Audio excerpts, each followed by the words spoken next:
तो लोग जल्दी एक्सेप्ट नहीं करते इन चीजों, वो क्रिएटिव, बट आपको कहाँ पहनना है वो चीज थोड़ा आपको एज अ मतलब आप क्रिएटर हो तो वो थोड़ा ध्यान में रखना चाहिए। बट अगर इंटरनेशनली ये चीज जा रहा है तो कोई इंडिया से भी होना चाहिए ना कम्पीट करने के लिए। बट वो जो क्रिएट करती है वो बहुत ईजी नहीं होता है, वो जो कंसेप्ट यूज करती है डिजाइन में। तो आप सबका स्वागत है आज के पॉडकास्ट में।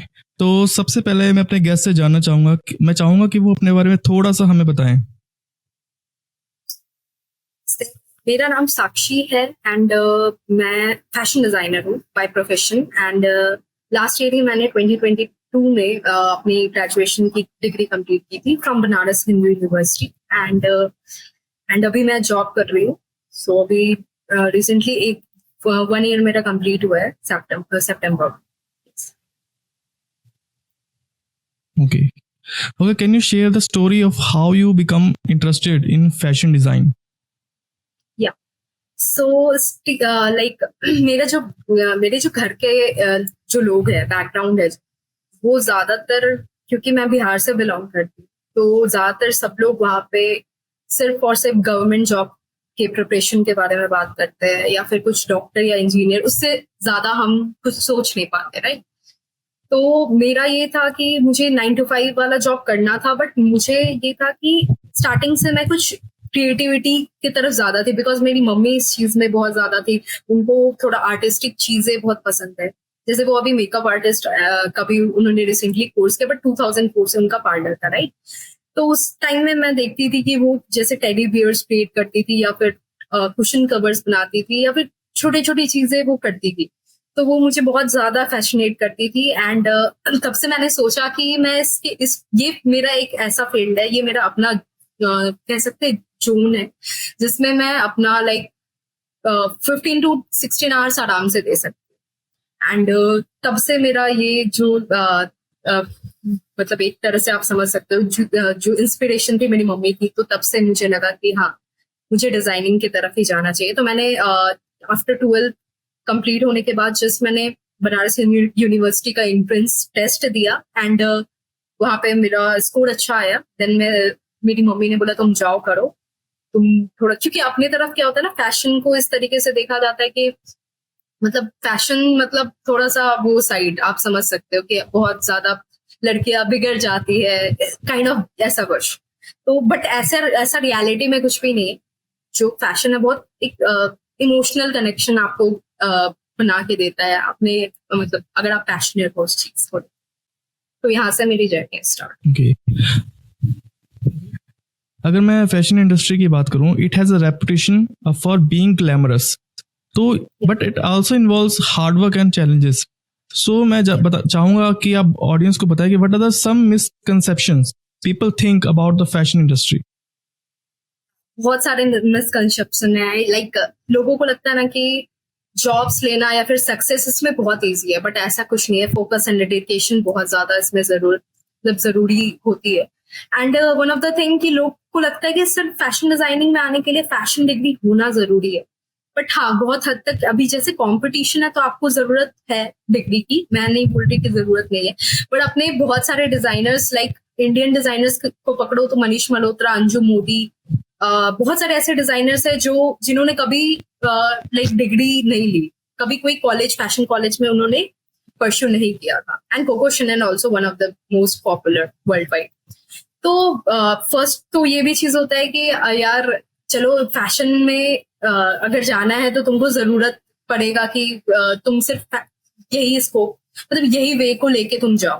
बट ऐसा कुछ नहीं है। हम अगर उस चीज को लेके बहुत ज्यादा क्रिएटिविटी रखते हैं दिमाग में, तो आई गेस सबको ही फैशन, मतलब एक नॉर्मल सा कोर्स करके भी कोई फैशन डिजाइनर बन सकता है। और तीसरी चीज ये है कि लोगों को लगता है कि जस्ट बचपन से जिनका ड्राइंग अच्छा होता है, स्किल्स बहुत अच्छे होते हैं, तो मैं नहीं मानती। एक्चुअली उनका क्या होता है ना कि वो चीजों को देख के रिप्रोड्यूस या फिर रीडिजाइन कर लेते हैं। बट जो फैशन डिजाइनिंग है में जो क्रिएटिविटी रिक्वायरमेंट होती है वो बहुत ज्यादा होती है। उसमें हायर थिंकिंग नॉलेज, आपकी थोड़ी कनेक्शंस बहुत ज्यादा रिक्वायरमेंट होती है कि कैसे आप चीजों से कनेक्ट कर पा रहे हैं। तो ये सारी चीजें इन्वॉल्व होती है। एक पर्टिकुलरली हम बोल सकते हैं एक छोटे से फैशन, जो बोलते हैं कि फैशन एक छोटा चीज है, बट ऐसा कुछ नहीं है। इसका स्कोप बहुत ज्यादा वास्ट है एंड ये बहुत सारे मिसकंसेप्शंस रहते हैं लोगों के दिमाग में, तो ऐसा कुछ है नहीं। बट ओके, आपने मतलब देखा होगा कि through out your career how has the fashion industry involved, कैसे इवॉल्व हुई है? लाइक अगर मैं बात करूँ 2020 राइट, आफ्टर कोविड, तो मैंने वो चीज नोटिस किया कि जब फैशन को जिस तरीके से 2019 में देखा जाता था, आफ्टर 2020 हम सब कुछ डिपेंडेंट हो गए वर्चुअल फैशन पे, राइट। 3D कोर्सेज आने लगे, क्लो 3D एंड पैटर्न मेकिंग, बहुत इंटरेस्टिंग कंसेप्ट मतलब जनरेट होने लगा, सॉफ्टवेयर्स बहुत सारे आने लगे, वर्चुअल फैशन शोज मतलब होने लगे। एंड आफ्टर कोविड मैंने एक और चीज बहुत अच्छी नोटिस की है कि बॉडी पॉजिटिविटी को लेके या कम्प्लेक्शन को लेके अब किसी को मतलब एक तरह से ये जो आफ्टर 2020 रहा है ना, बहुत स्टीरियोटाइप ब्रेकिंग रहा है। सब कोई सब कुछ कर सकता है, ऐसा कुछ लिमिटेशन नहीं है। और लाइक मैंने बहुत कुछ महसूस किया कि 3D वर्ल्ड में लाइक मेटा जब से आया तो उसमें लाइक वर्चुअल क्लोथ्स बनने लगे एंड इसका भी बहुत ज्यादा स्कोप है। अगर किसी को मतलब जाना है वर्चुअली प्रॉपर, तो वो भी कुछ ज्वाइन करके मतलब इस तरीके के कोर्सेज को वो आगे बढ़ सकता है। तो मैंने इस तरीके से इवॉल्व होते हुए देखा है फैशन आफ्टर कोविड। ओके, अगर फैशन की बात करूं, fashion often go hand in hand, अगर मैं बात करूं पर्सनल स्टाइल के साथ काफी लिंक्ड किया जाता है। सो आई वांट नो कि how do you define your signature style, आपका सिग्नेचर स्टाइल क्या है? अगर आप लाइक अगर मैं बताऊँ ना, स्टार्टिंग में अभी जो मेरा करेंटली स्टाइलिंग को लेके, कोई भी फैशन डिजाइनर अगर कहीं पे जॉब कर रहा होता है तो उसको कोशिश करना पड़ता है अपना टच तो दे, बट कम से कम ब्रांड की लैंग्वेज को भी फॉलो करना बहुत इंपॉर्टेंट है। अगर मैं फ्यूचर में अपना कुछ कुत्योर या फिर अपना कुछ वैसा कुछ स्टार्ट करती हूँ तो मैं उसमें 100% अपना फील एंड फॉल सब कुछ दूंगी। But currently I am working in a sportswear brand, but उसमें क्या हो सकता है कि मैं उसके ब्रांड लैंग्वेज पे ही के अराउंड ही इंस्पिरेशन है उस पे काम कर सकती हूँ। हालांकि fashion has no limitations, but मेरा अगर आप देखोगे एक स्पोर्ट्स वेयर को लेके, तो मेरे डिजाइन्स में आपको बोल्ड टाइपोग्राफी दिखेगा एंड वाइब्रेंट प्रिंट्स आपको देखने को मिलेगा, कलर प्ले, कलर ब्लॉकिंग, इस तरीके की चीजें आपको बहुत अच्छे से नजर आई। ओके, अगर मैं जानना चाहता हूँ डिजाइन प्रोसेस के बारे में, could you share the behind the scene glimpses into the design process कि how do you approach from initial inspiration to the finished product? जैसे आपने अच्छी क्वेश्चन पूछी है, बिकॉज लोगों को लगता है ना कि डिजाइनिंग बहुत इजी है, कुछ रैंडम ड्रॉ किया और वो बन गया। ऐसा कुछ नहीं होता है, मैं बता रही हूँ। सबसे पहले कोई डिजाइनर को सबसे पहले वो होता है कि इंस्पिरेशन लेना। जरूरी नहीं कि वो टैंजिबल ही चीज हो, लाइक जो दिख रहा है, क्योंकि एक फैशन एक ऐसा चीज है जो कि एक फैशन डिजाइनर को इमोशनल होना बहुत जरूरी है, लाइक इमोशन से कनेक्ट करना बहुत ज्यादा जरूरी है। तो सबसे पहले जो प्रोसेस आता है वो आता है इंस्पिरेशन। फर्स्ट हम किसी चीज से इंस्पायर्ड होते हैं हम डिजाइनर्स, देन हम उसके बारे में थोड़ा रिसर्च एंड ब्रेनस्टॉर्मिंग करते हैं कि what it's all about. Then after this हम मूड बोर्ड क्रिएट करते हैं। मूड बोर्ड क्रिएट करने के बाद उसके जो कलर्स वगैरह होते हैं सब कुछ हमें उस टाइम में पता चल जाता है कि क्या है। बट सिल्वेट्स का कुछ आइडिया नहीं होता। सिल्वेट्स यानी कि वो मेरा क्या शेप लेने वाला है, क्या सेट बनने वाला है, कुछ आइडिया नहीं। आफ्टर दैट हम कंसेप्ट बोर्ड बनाते हैं उसी मूड बोर्ड को लेके। कंसेप्ट बोर्ड बनाने के बाद हम मटेरियल लाइक रफ स्केचिंग करते हैं। रफ स्केचिंग के बाद लाइक मटेरियल्स जो होता है, मटेरियल्स हम एक्सप्लोर करते हैं, फिर उसको फाइनलाइज करते हैं कि क्या मटेरियल्स हम इसमें यूज करने वाले हैं। देन प्रोटोटाइपिंग एक करते हैं। प्रोटोटाइपिंग जरूरी नहीं कि फिजिकली भी हो, अभी क्लो 3D आ गया है तो उसके थ्रू भी हम शॉर्ट में प्रोटोटाइपिंग कर सकते हैं। And after that material selections के बाद हम जस्ट पैटर्न मेकिंग का प्रोसेस करते हैं जिसमें पैटर्न्स वगैरह बनते हैं। एंड देन हम इसके बाद फाइनल कंस्ट्रक्शन करके प्रेजेंट करते हैं। उसके बाद भी फोटोशूट्स एंड सब कुछ जाता है, बट वो ज्यादातर मार्केटिंग वाले करते हैं, बट हम अपना कंसेप्ट उसमें यूज करते हैं कि हमें कैसे विजुअलाइज मतलब कैसे प्रेजेंट करना है अपने गारमेंट को, उसका क्या थॉट प्रोसेस है, क्या किस चीज से वो रिलेट कर रहा है। तो ये सारे प्रोसेस के थ्रू हम डिजाइनर्स का। ओके, काफी लोग फैशन को as a form of self expression भी देखते हैं, तो how do you see fashion role in empowering the individuals to express themselves?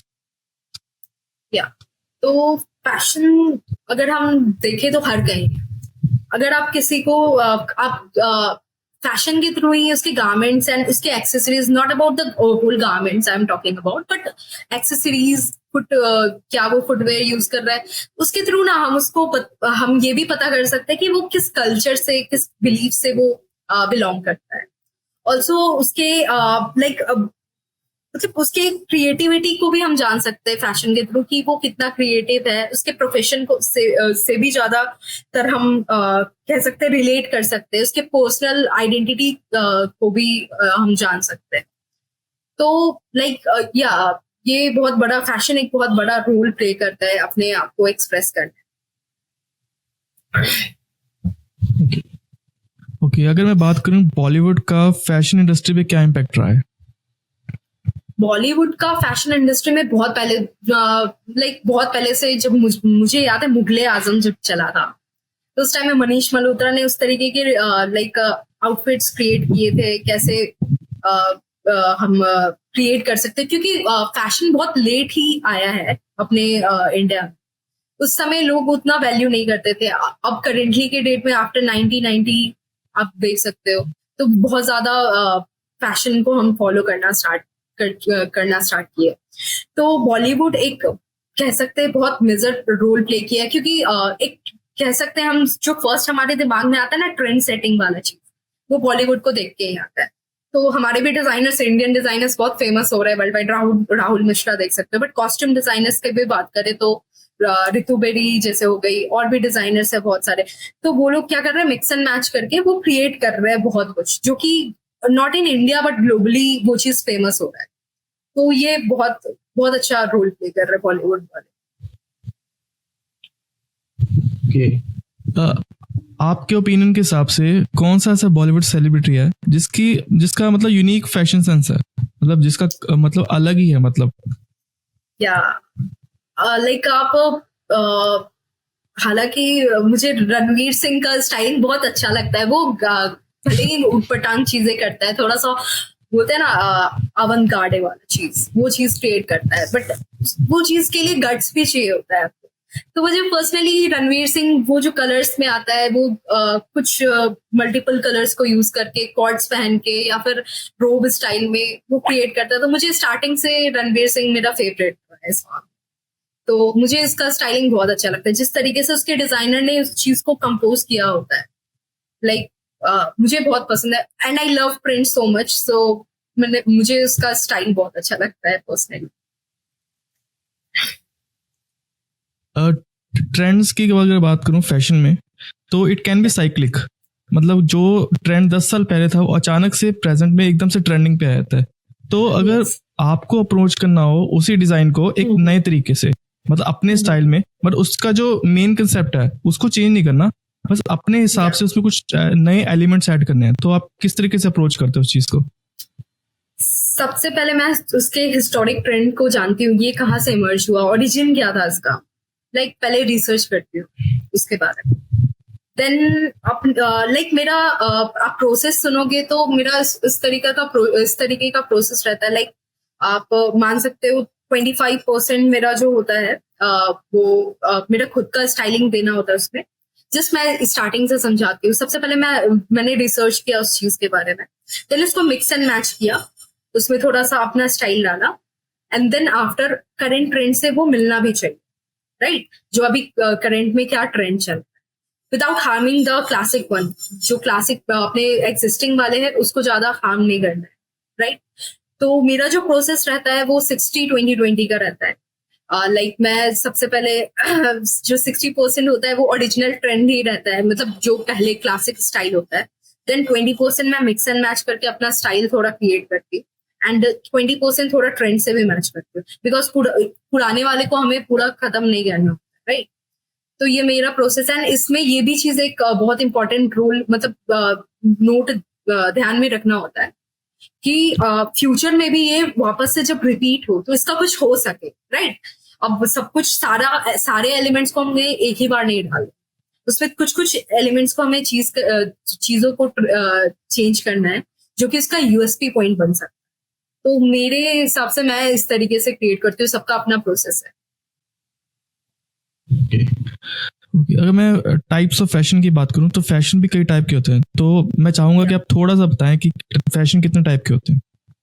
बहुत सारे टाइप के होते हैं। आप बोहेमियन देख सकते हो, शिक फैशन देख सकते हैं, कोरियन जो हो गया, टॉमबॉय स्टाइल होता है, एंड ग्लैमरस जो मनीष मल्होत्रा एंड थोड़ा रेड कार्पेट लुक जो होता है, तो इस तरीके का थोड़ा मोनोक्रोमैटिक लुक होता है। तो बहुत सारे इस तरीके के फैशन लुक्स होते हैं जिसको लाइक डिजाइनर रिक्रिएट करके कुछ ना कुछ या फिर फ्यूजन क्रिएट करके वो नया कुछ निकालते हैं। ट्रेडिशनल डिजाइन हो सकते हैं, एथनिक डिजाइन हो सकते हैं। तो फैशनेबल लाइक हम एक ही चीज को नहीं बोल सकते कि यही चीज बोहेमियन में हो सकता है, मिक्स एंड मैच भी हो सकता है थोड़ा सा। तो ये फैशन स्टाइल्स इस तरीके के। अब फैशन की अगर मैं बात करूं फिर से, it's not about clothing, also उसमें एसेसरीज आ जाते हैं, फुटवेयर रहते हैं, और आपकी स्मेल बहुत मैटर करती है कि कौन सा आपको परफ्यूम लगाना है, फ्रेग्रेंस। तो थोड़ा सा इंसाइट शेयर कर सकते हो कि अगर आप डिजाइनिंग कर रहे हो तो बाकी के एलिमेंट्स को आप किस तरीके से मैनेज करते हो। या अगर जैसे मैंने आपको क्लोथिंग का बताया कि हमारी इंस्पिरेशन एंड ये सारी चीजें होती, राइट। एक्सेसरीज की अगर मैं बात करूं तो उसमें भी फंक्शनैलिटी एक्सेसरीज की बहुत इंपॉर्टेंट होती है कि वो फंक्शनल है कि नहीं। मटेरियल डिटेलिंग बहुत इंपॉर्टेंट होती है। आफ्टर दैट मैं पैकेजिंग करूंगी उसका बहुत अच्छे से प्रेजेंट करने के लिए। और सेम अगर मैं फुटवेयर का बात करूं तो फर्स्ट होगा फुट कंफर्ट, फिर मटेरियल, किस तरीके के आप मटेरियल्स को आप यूज कर रहे हो कि फिर उसकी ड्यूरेबिलिटी भी देखनी बहुत जरूरी है कि वो चीज कितना हद तक ड्यूरेबल रहेगा। Then packaging and same with अगर आप बात करें सेंट्स की, तो सेंट्स की सबसे पहले होती है कि आपको एक अच्छी सी स्मेल बनानी होती है। एंड देन उसको लाइक आप पहले टेस्टिंग कर दो उसकी, and after testing I guess उसकी स्टोरी लाइन बहुत इम्प्रेसिव होनी चाहिए एंड पैकेजिंग, क्योंकि जो स्टोरीज होती है वो ज्यादातर सबके सेंस एंड सब कुछ में बहुत ज्यादा इम्पैक्टफुल हो, तो मेरे ख्याल से। ओके, कोलैबोरेशन की बात करूं, collaborate for example, you are a fashion designer, if you have to collab with someone जो एक इवेंट ऑर्गेनाइज करा रहा है, ठीक है। तो अगर मैं बात करूं इवेंट, तो कोलैबोरेशन का क्या मतलब क्या स्कोप क्या होता है अगर आप एज ए फैशन डिजाइनर, उसमें ग्रोथ कितनी होती है। अगर मैं बिजनेस की बात करूँ, स्टार्टअप में कोलैबोरेशन बहुत मैटर करती है। अभी मैं जहाँ पे काम कर रही हूँ वो स्टार्टअप ब्रांड है, राइट। तो एक कोलैबोरेशन के थ्रू आप इजिली ना आप क्योंकि जो कोलैबोरेशन होता है वो सेलिब्रिटीज या फिर हाई एंड जो फेमस पर्सनैलिटीज या इन्फ्लुएंसर होते हैं या बिजनेसमैन होते हैं उनके साथ हम कोलैबोरेट कर रहे होते हैं। तो हमारी जो स्टोरी होते है, कोशिश करना होता है हमें कि हमारा जो जिस लाइन में हम है, अगर मैं स्पोर्ट्स वेयर में हूँ, एक्टिव वेयर में हूँ या एथलीजर वेयर में, तो मैं जाके इस प्लेयर्स को ही ज्यादा पिच करूँ, राइट, एज ए कोलैबोरेशन के। तो वो भी डिपेंड करता है कि आप किस लाइन में हो और किस तरीके से आप सामने वाले को अप्रोच कर रहे हो। एंड बहुत ज्यादा मैटर करता है अगर आपको अपनी स्टोरी को जल्दी से जल्दी अगर आपको समझाना है अपने कंज्यूमर्स को, तो उस केस में एंडोर्समेंट या फिर कोलैबोरेशन बहुत ज्यादा हेल्प करता है। एंड जो कोलैबोरेशन कभी कभी दोनों तरफ से बार्टर सिस्टम से भी होता है। तो मेरे हिसाब से कोलैबोरेशन हमें उन्हीं को देना चाहिए जो जिनका इमेज हमारे ब्रांड को लेके बहुत स्ट्रॉन्ग इमेज पड़ सकता है क्लाइंट्स पे। तो इस तरीके से हम कोलैबोरेशंस को देखते हैं। फैशन की अगर बात करूं तो it is known for fast pace, काफी तेजी से बढ़ रहा है और लगातार उसमें इनोवेशन हो रही है।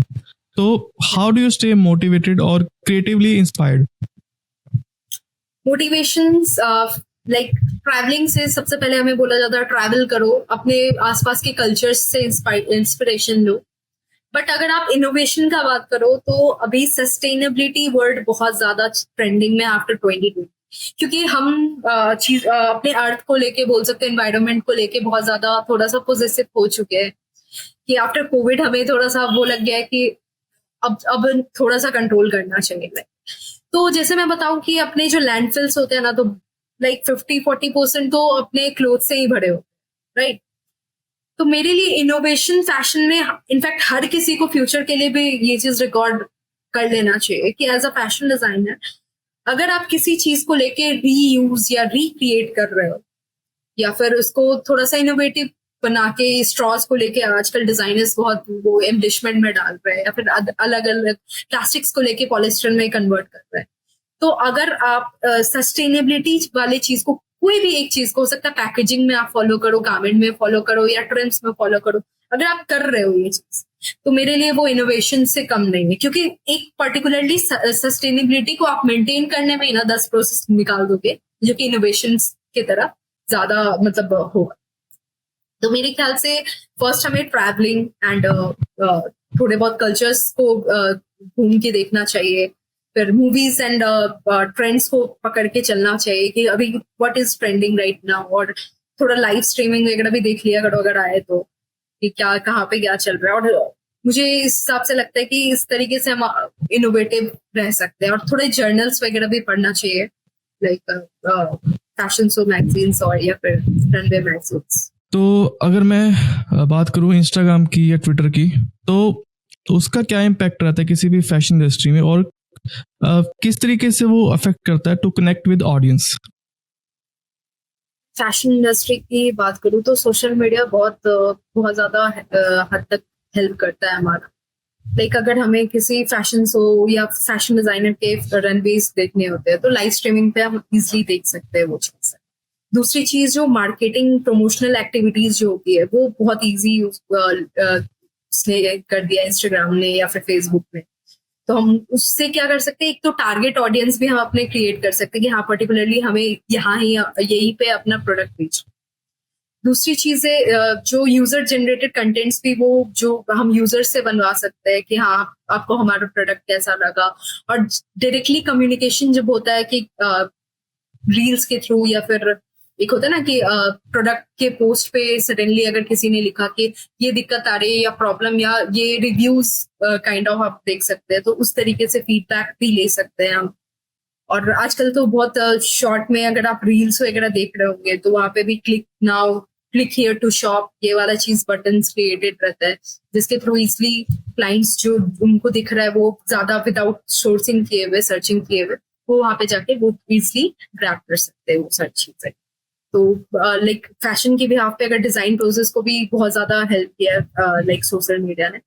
हैशटैग्स के थ्रू भी हम लाइक डिजाइन्स देख सकते हैं कि कौन सी चीजें अभी ट्रेंडिंग में चल रही है, कौन सी चीजें अभी लाइक कॉर्ड्स वगैरह अभी बहुत ज्यादा ट्रेंड में है। तो इस तरीके से हम बहुत सारी चीजें देखते हैं। Designers often have iconic pieces of और collection which define their careers. तो आपने कभी किसी ऐसे प्रोजेक्ट पे काम किया जिसकी वजह से आपको काफी ग्रोथ या आपको काफी ज्यादा एप्रिसिएशन मिली हो? फर्स्ट मैं बोल सकती हूँ कि डिजाइन प्रोसेस जो मैंने क्रिएट किया था, लाइक कोविड का टाइम था 2020 and my father was expired and November का टाइम था और हमें जैन में ज्वाइन करना था इंटर्नशिप। मेरे पास कुछ नहीं था दिखाने को बिकॉज जो असाइनमेंट्स वगैरह होते हैं वो उतना इम्प्रेसिव नहीं होते एज अ डिजाइनर हम दिखा सके किसी को, और इंटर्नशिप पे भी जाना था मुझे। तो उस टाइम में मेरे भैया ने ना लाइक गरुड़ पुराण करवाया था घर पे। तो वो लाइक 10-12 दिन जो काम चलता है हमारे हिंदुओं में, तो वही चीज के इर्द गिर्द मैं ज्यादा घूम रही थी। तो जब मैं उस चीज से निकली ना तो मेरे दिमाग में अभी भी वही चीज अटका हुआ था। तो मेरे जब डिजाइन प्रोसेस का टाइम आया था तो मुझे लग रहा था मैं इंस्पिरेशन कहाँ से लूं। फिर मुझे याद आया कि जरूरी नहीं कि मैं टैंजिबल चीजों को ही ढूंढूं या सबसे ज्यादा जो जिस चीज से भी मैं इंस्पायर्ड हूँ, क्योंकि लाइफ आफ्टर डेथ जो होता है सारे प्रोसेस को उस तरीके से मैंने विजुअलाइज कर लिया था गरुड़ पुराण के। तो मेरे पास कोई ऑप्शन नहीं था, मैंने सोचा क्यों ना मैं इसी पे वर्क करूं, क्योंकि अभी मेरे पास बहुत सारा इंफॉर्मेशन भी है इसके रिगार्डिंग। तो मैंने गरुड़ पुराण को एज अ इंस्पिरेशन मान के बहुत सारा कंसेप्ट एंड रिसर्च किया। देन कंसेप्ट जनरेट करके मैंने इस प्रोजेक्ट पे मतलब जीव जान लगा दिया कि मुझे इस तरीके से दिखाना है कि मोक्ष प्राप्त जब होता है किसी को कैसे होता है, या कोई हेल में जाता है तो कैसे होता है। मैंने बहुत अच्छी पीसेस उसमें रेडी किया था कि जो लाइक जो स्वर्ग में जाते हैं तो like gold plated and flowers and poles से उन्हें लाइक ज्वेलरी से उन्हें कवर कर दिया जाता था, एंड जो बुरे कर्म करते थे उनको फ्लैश की तरह काट दिया जाता। तो मेरे एम्ब्रॉयडरीज में भी इस तरीके से वर्क के थ्रू मैं मतलब दिखा पा रही थी कि एक तरह से आप एक होता है ना कि आप विदाउट कुछ देखे आप गारमेंट के थ्रू आप समझ सकते हो कि हाँ like this is Garuda Purana, और इस तरीके से इसमें चीजें। तो फिर जब मैं ये प्रोजेक्ट लेके गई तो बहुत सारे मतलब फैशन डिजाइनर्स को भेजा, तो सब लोगों ने बहुत अप्रिशिएशन दिया, और किसी को ये चीज नहीं पता कि मैंने इंस्पिरेशन कहाँ से लिया था, बट वो मेरा मतलब बहुत ही ज्यादा इंस्पिरेशन वाला चीज था कि फादर की डेथ हुई थी और उसमें बहुत सारे क्वेश्चंस थे, एंड उससे मैंने निकाल के एक अपना आर्ट पीस रेडी किया, डिजाइन प्रोसेस। ये मेरा बहुत अभी तक का सबसे बेस्ट Okay. प्रोजेक्ट है, बोल सकते हो, क्योंकि वो कनेक्ट भी कर सकते ओके अगर एज ए फैशन डिजाइनर अगर आपको टिप्स चाहिए हो ग्रूमिंग के बारे में हमारे लिसनर्स को, Yeah. तो क्या टिप दोगे? मतलब अफोर्डेबल भी हो और वो मतलब ज्यादातर लोग अफोर्ड कर पाए उस चीज को। या तो लाइक बहुत सारे लोगों का अलग अलग प्रायोरिटी होता है। किसी का होता है कि कंफर्ट, अगर उनको कंफर्ट पसंद है तो वो एथलीजियर्स की तरफ जा सकते हैं, या स्ट्रीट वेयर के काइंड ऑफ, अगर उनका पर्सनैलिटी बोल्ड है बहुत काइंड ऑफ। मेरा आप देख सकते हो कि मैं थोड़ा सा मोर इनटू मुझे कंफर्टेबल टी शर्ट्स में रहना, या ऐसे ही ऑफिस में बैगी जीन्स डाल के मैं निकल जाती हूँ, तो उनको मैं ये चीज सजेस्ट करूंगी। और मेरे लिए जो चीज, जिस चीज में आप कॉन्फिडेंट हो ना, वो चीज फैशन। तो अगर कोई वैसा चीज है कि आपने कंबाइन करके मोनोक्रोमैटिक लुक ही बनाया, बट उसमें आप कॉन्फिडेंट फील नहीं कर रहे हो, कहीं से कुछ प्रॉब्लम है, तो वो उसको मैं फैशन नहीं मानती। तो आपका अपना जो एक्सप्रेशन है वो चीज आपके थ्रू ही दिखे। किसी को स्लीवलेस पहनना पसंद है, किसी को लाइक बैकलेस पहनना पसंद है, कॉन्फिडेंस उसमें आता है। किसी को लाइक मुझे शॉर्ट हेयर में विद माय बैगी टॉप और ओवरसाइज टी शर्ट्स में कॉन्फिडेंस फील होता है, तो मैं उसके साथ जाती हूँ। तो सबके अलग अलग लाइक आप बोल सकते हैं स्टाइलिंग्स होते हैं, स्टाइलिंग पर्सनैलिटीज होते हैं, जैसे वो स्टाइल कर सकते हैं।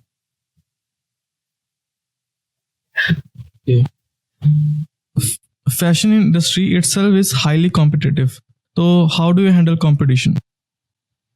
कंपटीशन मैं कहूंगी कि आपको अगर कंपटीशन है तो आप उस तरीके से अपने आप को डेवलप भी करो। लाइक आपको थोड़ा सा मैं बोल सकती हूँ अप टू डेट होना बहुत ज्यादा जरूरी है कि हाँ कंपटीशन है, बट मैं डेली नहीं, कम से कम एक बार लिंक्डइन पे भी गो थ्रू कर लेती हूँ कि हाँ कनेक्ट करके फैशन डिजाइनर से कि चल क्या रहा है, वो कर क्या रहा है। जैसे मैं एक एग्जांपल देती हूँ आपको, एक ब्रांड था टॉमी हिलफिगर, मतलब अभी भी है वो एक टाइम पे वो फेल होते गए। उसका रीजन ये था ना, बीच में उसने क्या किया था कि वो अमेरिकन काइंड ऑफ चीज ही बना रहा था, अमेरिकन सूट्स जो बोल सकते हैं। तो लोग ना उस चीज से बहुत ज्यादा बोर्ड हो गए कि वो ब्रांड लैंग्वेज फॉलो कर रहा है, लगातार वही चीज कर रहा है। लेकिन उस टाइम में मार्केट वैन हुसैन ने बहुत जल्दी कैप्चर किया, क्योंकि वो कंटिन्यूसली वो ना ट्रेंड को लेके वो बहुत अपनी गारमेंट्स में चेंजेस कर रहा था, अपने डिजाइन में चेंजेस ला रहा था। तो उस टाइम में टॉमी हिलफिगर ने फिर उसने मार्केट एनालिसिस किया, ये सब किया, फिर जाके उसने भी वो चीज रिप्रोड्यूस करना स्टार्ट किया उसने। देन जाके वो अच्छे से वो कैपेबल हो पाया, फिर से वो स्टैंड कर पाया। तो मेरे ख्याल से फर्स्ट जो चीज होती है वो होती है आपकी ब्रांड फिलॉसफी।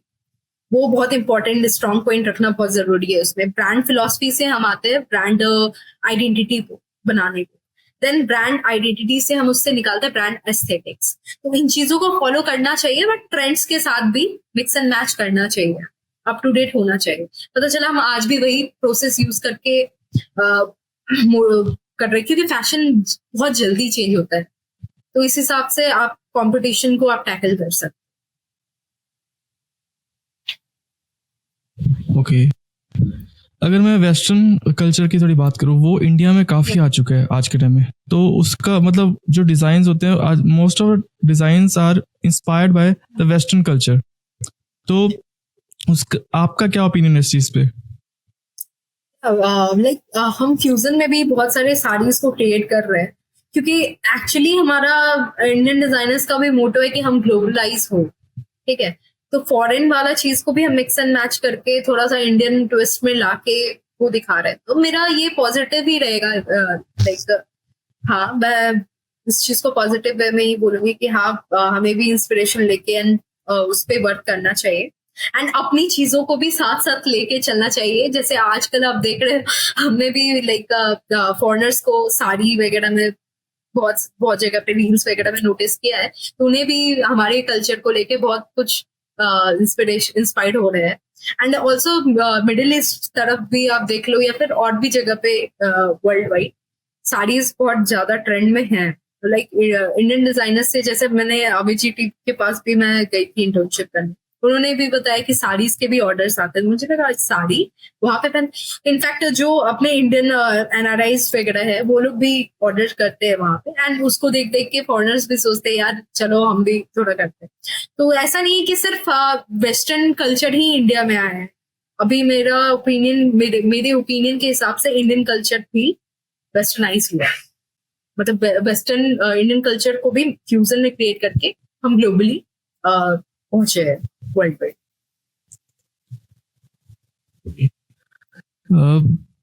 आपने कभी कोई बुक्स पढ़ी हैं या रिसोर्सेज जिससे आपको कुछ सीखने को मिला हो फैशन के मामले में? मैंने स्टार्टिंग ही मैं बताना भूल गई, जब उस टाइम में एक मम्मी मेरी जर्नल लेती थी, मेरी सहेली काइंड ऑफ, तो उसमें छोटे छोटे लाइक गारमेंट्स के बारे में छोटे छोटे डिस्क्रिप्शंस रहते थे, वो चीज पढ़ना मुझे पसंद था। अब मैं बुक्स ज्यादा नहीं पढ़ पाती, तो मैं न्यूज़लेटर्स वगैरह ऑनलाइन ही पढ़ लेती हूँ, या फिर ब्लॉग्स वगैरह देखती हूँ, या फिर इस तरीके के लाइक जर्नल्स वगैरह ऑनलाइन ही पढ़ती हूँ, जिसके बारे में होता है कि क्विक हमें अभी तो चैनल्स भी बहुत सारे इंस्टाग्राम पे आ गए जो आपको 15 to 30 सेकेंड्स में बहुत क्विकली बता देंगे कि लाइक अभी क्या चल रहा है, इस तरीके से। Okay, through out your journey आपका कोई वैल्यूएबल लेसन जो आपने सीखा हो अपने एक्सपीरियंसेस से? हाँ, एक एक्सपीरियंस था, जैसे मैं बताती हूँ। जब मैं लाइक इंटर्नशिप पे गई थी, क्योंकि मेरे अभी मैं फ्रेशर हूँ, लाइक 1 ईयर में भी फ्रेशर्स का इंडिया में टैग नहीं हटता। तो जैसे मैं ये टाइम 2021 का जो मैंने बताया था, 2021 में जब मैं इंटर्नशिप पे गई थी, तो वहां पे एक डिजाइनर थी सुरुचि पारक, वो सूरत बेस्ड बहुत अच्छे डिजाइनर है, वेल नोन डिजाइनर है। तो वहां पे मैं गई थी इंटर्नशिप करने के लिए, मेरा फर्स्ट एक्सपीरियंस था। तो वहां पे जब मैं इंटर्नशिप करने गई, तो मेरे दिमाग में ना कुछ आ नहीं रहा था, कि ब्लंडर चल रहा था कि ये हो क्या रहा है, एम्ब्रॉयडरीज मुझे समझ में नहीं आ रही। तो मैंने सोचा कि यार मेरे यही पल्ले नहीं पड़ रहा है, एम्ब्रॉयडरीज बहुत ज्यादा ethnic fusion kind of embroideries नहीं पल्ले पड़ रहा था। तो मैं गई परेशान होकर मैम के पास, सुरुचि मैम के पास। मैं जाकर वहां पे बोली कि मैम मेरे को कुछ नहीं समझ में आ रहा है, लग रहा है मेरा करियर बर्बाद है, क्योंकि मुझे फैशन में इंटरेस्ट है बट मुझे वाइब्स नहीं आ रही है। बिकॉज मेरी मम्मी भी कुछ ना कुछ एम्ब्रॉयडरी कर रही होती थी, तो कभी ऐसा नहीं हुआ कि हाँ मैं जाके एटलीस्ट इंडियन एम्ब्रॉयडरीज को जानूं, या पेस्ले काइंड ऑफ चीजों को पहचानूं, या थोड़ा क्लीन। ठीक है, तो मेरे साथ ना वो इंसिडेंट हुआ, तो मैंने जाके डायरेक्टली मैम को बोला कि मैम मेरे से नहीं हो रहा। तो मैम ने मेरे प्रिंट के वर्क्स बहुत सारे देखे थे, कि मैं प्रिंट्स में बहुत ज्यादा एब्स्ट्रैक्ट प्रिंटिंग ये सब चीज बहुत ज्यादा कर रही थी उस टाइम में इंटर्नशिप के दौरान। तो मैम ने बोला कि साक्षी इट्स ओके, अगर आप हर चीज में आप परफेक्ट नहीं हो सकते, हो सकता है कि आपको एम्ब्रॉयडरी पसंद नहीं हो, मुझे प्रिंट पसंद नहीं हो, मतलब बनाना डिजाइन करना नहीं पसंद हो, बट वो पसंद हो, देखने में फील कॉल में पसंद हो, बट आप क्रिएट नहीं कर पा रहे। जैसे आपके लिए प्रिंट्स बनाना इजी है, वैसे ही मेरे लिए प्रिंट्स बनाना डिफिकल्ट है। जैसे मेरे लिए एम्ब्रॉयडरीज बनाना इजी है, आपके लिए डिफिकल्ट। तो इस फैशन इंडस्ट्री को ऐसे मत समझो कि एक चीज नहीं हो रहा है। तो मुझे इस चीज से बहुत बड़ा लेसन सीखने को मिला कि रियल लाइफ में भी जरूरी नहीं कि हम हर चीज में परफेक्ट हो, बट जिस चीज में, छोटे छोटे चीज में अगर हम परफेक्शन ढूंढे, तो उस चीज को लेके उस पर काम करके हम बहुत आगे बढ़ सकते हैं। तो वही मेरा फोर्टे अब थोड़ा सा वेस्टर्नाइज प्रिंट और प्रिंट्स और बोल सकते हैं एम्ब्रॉयडरीज की तरफ हो गया है। वेस्टर्न प्रिंट्स एंड एम्ब्रॉयडरीज मुझे बहुत पसंद है, एंड थोड़ा सा प्रिंट्स की तरफ ज्यादा हो गया है। तो उस चीज से मुझे बहुत ज्यादा मतलब मोटिवेशन मिला कि हाँ, लेसन मिला काइंड ऑफ कि हाँ, रियलिटी में भी ऐसा होता है।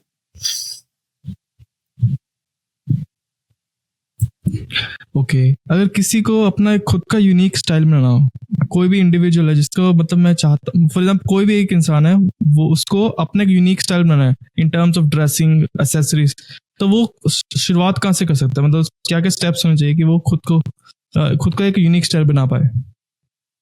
एक सबसे पहले तो आप आपको पहले ये चीज अपना स्टाइल बनाने के लिए ये जानना है कि मार्केट में चल क्या रहा है।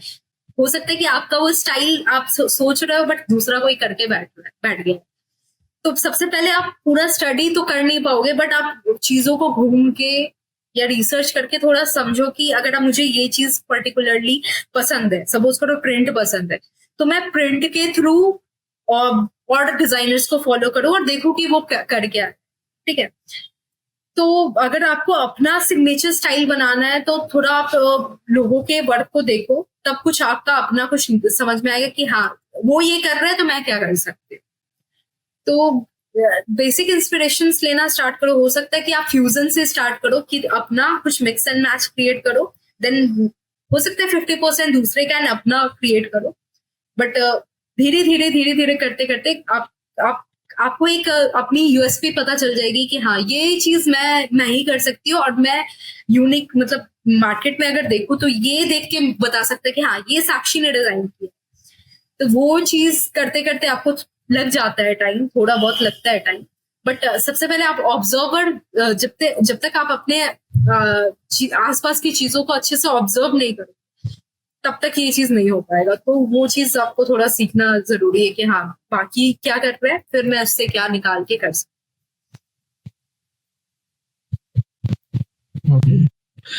आर्टिफिशियल इंटेलिजेंस की बात करूं थोड़ी सी, उसने काफी काम आसान कर दी, काफी सारे। तो आपका काम आसान हुआ उसकी वजह से, आर्टिफिशियल इंटेलिजेंस की वजह से? मेरा बहुत काम मतलब उसकी वजह, अभी भी मैं अगर डिजाइनर्स को एक एडवाइस देना चाहती हूँ कि अगर आप इंस्पिरेशन के आसपास हो, हालांकि एआई चलाना भी बहुत थोड़ा मुश्किल है, क्योंकि उसको बताना पड़ता है कि भाई तुम ऐसे ऐसे वर्क करो। उसको ऐसा मतलब आप समझ सकते हो कि बच्चे की तरह बताना पड़ता है, तू ऐसे ऐसे सोच, ऐसा ऐसा कर। तो मैं उस पे बहुत सारे लाइक कंटेंट्स का काम करती हूँ ज्यादातर। मैं उससे कंटेंट्स लेके देन उसको रीडिफाइन करती हूँ, 10 बार उसको लाइक रिफ्रेश करके करके करके देन मुझे कुछ आइडियाज निकल के आता है जो मैं अपने डिजाइन में यूज करती हूँ। तो हाँ, बट करना लास्ट में डिजाइनर को ही पड़ता है। कितना भी एआई आ जाए, मुझे नहीं लगता कि पूरा फुल्ली तरीके से वो रिप्लेस कर पाएगा, क्योंकि उसको भी बताने वाला तो कोई चाहिए ना। तो मेरे ख्याल से कि हाँ, लाइक 50% नहीं बोलूंगी, 30 to 40% अभी के फेज में बहुत ज्यादा लाइक कंसेप्ट के वाइज अगर हम देखें, वो एआई ने बहुत अच्छे से वो चीज किया। आजकल तो वेबसाइट्स वगैरह भी आ गए कि अगर डिजाइनर कोई अपना कुछ क्रिएट करना चाह रहा है तो वो बस नोट करके बता दे कि मुझे ऐसा वेबसाइट चाहिए, ये चाहिए, इस तरीके के लाइक ग्राफिक्स चाहिए, इस तरीके के लेआउट चाहिए, तो वो तुरंत तुरंत वो चीज कर सकता है। बट बैकएंड पे आप देखोगे तो डिजाइनर्स को ही ज्यादातर मेहनत करना पड़ेगा फ्यूचर में भी, कितना भी एआई आ जाए तो। ओके, रणवीर सिंह के अलावा कोई सेलिब्रिटी जिसका आपको फैशन सेंस अच्छा लगता हो? रणवीर सिंह के अलावा अगर मैं देखूं तो मुझे शाहरुख खान का पसंद है। लाइक जिस तरीके से वो क्लासिक डिजाइन को लेके ज्यादा कुछ नहीं, लाइक मोनोक्रोमैटिक लुक क्रिएट करके वो प्रेजेंट करते हैं अपने आप को। तो एक तरह से मुझे वो काफी फैसिनेटिंग लगता है, उनका स्टाइलिंग सेंस कि ज्यादा कुछ नहीं, एक मिनिमल सा टी शर्ट एंड एक पेंडेंट भी अगर उसने पहना है, उन्होंने पहना है, तो वो उनके लुक को पूरे अच्छे से कवर करके डिफाइन करते हैं। तो मुझे दोनों साइड पसंद है, एक तो रणवीर का थोड़ा क्वर्कीनेस वाला साइड, एंड शाहरुख खान का एक बोल सकते हैं क्लासिक और टाइमलेस वाला फैशन। तो वो चीज मुझे बहुत पसंद है। नहीं, आजकल तो वो इंस्टाग्राम पे बहुत सारे इन्फ्लुएंसर्स भी है ना, वो अजीबोगरीब कपड़े पहनते हैं, जैसे उर्फी जावेद की एग्जांपल ले लो। एक मेरा तो on the scale of 1 to 10, हाँ, अच्छा, on the scale of 1 to 10 अगर आपको रेट करना हो तो कितना रेट करोगे उर्फी जावेद को उर्फी जावेद को? या 10 on 10 बिकॉज उसके हाँ। लिए भी सोचने के लिए भी कंसेप्ट चाहिए होता है। वो कर रही है, ठीक है, इंटरनेशनली वो चीज बहुत कॉमन है, बट इंडियन फैशन में अगर हम बात करें ना तो लोग जल्दी एक्सेप्ट नहीं करते इन चीजों। वो क्रिएटिव, बट आपको कहाँ पहनना है वो चीज थोड़ा आपको एज अ मतलब आप क्रिएटर हो तो वो थोड़ा ध्यान में रखना चाहिए। बट अगर इंटरनेशनली ये चीज जा रहा है तो कोई इंडिया से भी होना चाहिए ना कम्पीट करने के लिए। बट वो जो क्रिएट करती है वो बहुत इजी नहीं होता है। वो जो कंसेप्ट्स यूज करती है डिजाइन्स में थोड़ा सा वल्गर, थोड़ा नहीं बहुत ज्यादा वल्गर रहता है, मैं मानती हूँ उसका कंटेंट्स। बट अगर आप आइडिया वाइज जाए ना तो मसाबा गुप्ता हो गई या फिर अभी के जो भी टॉप डिजाइनर्स है, जो टॉप इंडिया के डिजाइनर्स है, वो उसको इंडोर्स कर रहा है, उसके थ्रू रील्स एंड ये सब प्रमोशनल एक्टिविटीज करवा रहे हैं। तो वो चीज इंडिया में बहुत लेट से आया, बट इंटरनेशनली वो बहुत पहले से चलता है। तो कोई ना कोई तो होना चाहिए ना इंडिया से भी इसको कंपटीशन देने को। आई गेस उर्फी जावेद अपना अपना बेस्ट दे रही है इस चीज में, इस फील्ड में। ओके, मतलब एक बेसिक सेंस होना चाहिए कि कौन से कपड़े कहाँ पहने, मतलब वो आप कह रहे हो। राइट, बाकी ओवरऑल डिजाइन अच्छा है। कुछ कुछ थोड़ा सा वो भी जाता है कि यार क्रिंच टाइप का बोल सकते हैं, बट मुझे ओवरऑल 85% उसका जो कंसेप्ट मैं देखती हूँ कि यार इसने सोचा कैसे ये चीज। वो कभी कभी लगता है कि यार सोचने के लिए भी तो वो चीज चाहिए ना। तो मसाबा गुप्ता तो बहुत ज्यादा सपोर्ट कर रही है उसका, और मुझे भी इंटरेस्टिंग लगता है। कभी कभी कुछ ऐसा वो लेके आ जाती है, यार ये क्या कर दिया, यार क्यों कर दिया ये चीज। तो कभी कभी क्रिंजीनेस वो ले आती है, बट ओवरऑल सही कर रही है बंदी। ठीक है, तो कोई आखिरी एडवाइस हमारे लिसनर्स के लिए? ये एडवाइस कुछ नहीं, बस अपना 100% दो इस इंडस्ट्री को। जितना आप इमोशनली कनेक्ट होगे या आप अपना टाइम दोगे, वो उतना इंडस्ट्री आपको अपने तरफ खींचेगी और बढ़ावा देगी। मुझे नहीं पता, मैं एक बेसिक कॉलेज से बनारस हिंदू यूनिवर्सिटी, एंड वहां से मेरा जो सफर रहा है बहुत मुश्किल रहा है। इनफैक्ट मैं सेकंड बैच से थी अपने जब वो स्टार्ट हुआ था, बट अभी मैं धीरे धीरे आगे बढ़ रही हूँ और आगे बढ़ते रहूंगी। तो ये चीज आप दिमाग से निकाल दो कि निफ्ट और पर्ल वाले ही फोड़ के आ सकते हैं, ऐसा कुछ नहीं। और मैं कोशिश कर रही हूँ 100% की, और मैं आगे जाऊँ, काम करूँ। आप लोग भी बहुत अच्छे से अपना 100% दो, एंड दैट्स इट। ओके,